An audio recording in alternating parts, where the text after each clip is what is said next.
নমস্কাৰ ফ্ৰেণ্ডসকল, অসম যে ইউটিউব চেনেলৰ আকৌ এটা ভিডিঅ'লৈ আপোনালোকক স্বাগতম জনাইছোঁ। তো ফ্ৰেণ্ডসকল, আজিৰ ভিডিঅ'টো হৈছে যে অসম পাব্লিক ছাৰ্ভিচ কমিশ্যনৰ ফালৰ পৰা নতুনকৈ আকৌ কেইটামান পোষ্ট মুকলি কৰি দিছে। তাৰে এই পোষ্টকেইটাৰ নাম হৈছে ভেটেনাৰী অফিচাৰ আৰু ব্লক ভেটেনাৰী অফিচাৰ।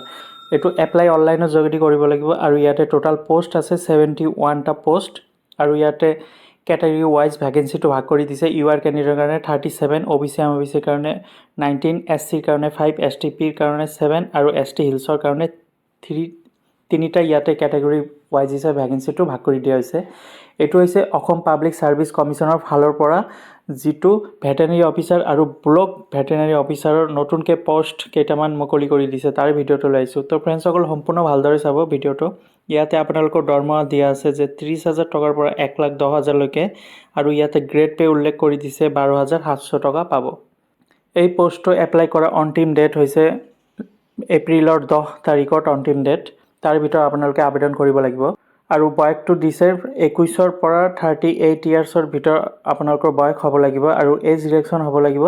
SCৰ কাৰণে 5 ইয়াৰ্ছ আৰু এজ ৰিলেক্সন ইয়াতে পাই যাব। SCৰ কাৰণে 5 ইয়াৰ্ছ, যিসকলৰ ST কাষ্ট চাৰ্টিফিকেট আছে সিহঁতৰ কাৰণে 5 ইয়াৰ্ছ, OBC MOBCৰ কাৰণে 3 ইয়াৰ্ছ আৰু PWBTৰ কাৰণে 10 ইয়াৰ্ছ, যিসকলৰ কাষ্ট চাৰ্টিফিকেট আছে সেই অনুযায়ী এজ ৰিলেক্সন ইয়াতে পাই যাব। আৰু কোৱালিফিকেশ্যনটো বিচাৰিছে যে candidate must have at least degree, আপোনালোকৰ গ্ৰেজুৱেশ্যন হ'ব লাগিব আৰু লগতে এনিমেল হাজবেণ্ডাৰী এণ্ড ভেটেনাৰী ছায়েন্সৰ ৰিকগনাইজ ইউনিভাৰ্চিটি ইনষ্টিটিউটৰ ডিপ্ল'মা থাকিব লাগিব, তেতিয়াহ'লে আবেদন কৰিব পাৰিব। ডিগ্ৰীৰ লগতে যিসকলে এনিমেল ভেটেনাৰী কোৰ্চ কৰিছে সিহঁতে আবেদন কৰিব পাৰিব আৰু চিটিজেনশ্বিপ ইয়াতে বিচাৰিছে যে ইণ্ডিয়ান চিটিজেনশ্বিপ হ'ব লাগিব, তেতিয়াহ'লে এপ্লাই কৰিব পাৰিব। আৰু ৰেচিডেণ্টশ্বিপ যিসকলে পাৰ্মানেণ্ট ৰেচিডেণ্ট হয় অসমৰ সিহঁতে আবেদন কৰিব পাৰিব আৰু PRC থাকিব লাগিব, এক্সচেঞ্জ ৰেজিষ্ট্ৰেশ্যন কাৰ্ড থাকিব লাগিব, যিটোৰ জৰিয়তে আপোনালোকে আবেদন কৰিব পাৰিব, নহ'লে নোৱাৰে।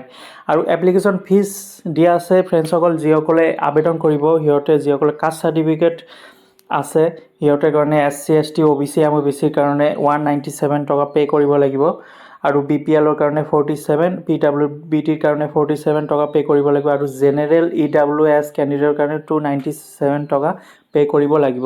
পে'মেণ্ট মোড অনলাইনৰ জৰিয়তে কৰিব লাগিব। অসম পাব্লিক ছাৰ্ভিচ কমিশ্যনৰ ফালৰ পৰা যিকেইটা পোষ্ট মুকলি কৰি দিছে, অকল 71টা পোষ্ট আছে আৰু নেম অফ পোষ্ট হৈছে ভেটেনাৰী অফিচাৰ আৰু ব্লক ভেটেনাৰী অফিচাৰৰ পোষ্ট হয়। তো ফ্ৰেণ্ডসকলে যিসকলে কোৱালিফিকেশ্যন আছে সিহঁতে আবেদন কৰিব পাৰিব। তো ডিগ্ৰীৰ লগতে ভেটেনাৰী যিসকলে কোৰ্চ কৰিছে সেই ডিপ্ল'মা আছে সিহঁতে আবেদন কৰিব পাৰিব। তো আশা কৰোঁ ভিডিঅ'টো ভাল লাগিছে। যদি ভাল লাগে লাইক কৰি দিবা আৰু নিজৰ বন্ধু বান্ধৱীক শ্বেয়াৰ কৰি দিবা আৰু যিসকলে মোৰ চেনেলটো নতুন ভিজিট কৰি আছে সিহঁতে অসম জব চেনেলটো ছাবস্ক্ৰাইব কৰি বেল আইকনটো প্ৰেছ কৰি ৰাখি দিব, কিয়নো এনেদৰে সদায় লেটেষ্ট জব আপডেট ন'টিফিকেশ্যন পাই থাকিব। ধন্যবাদ।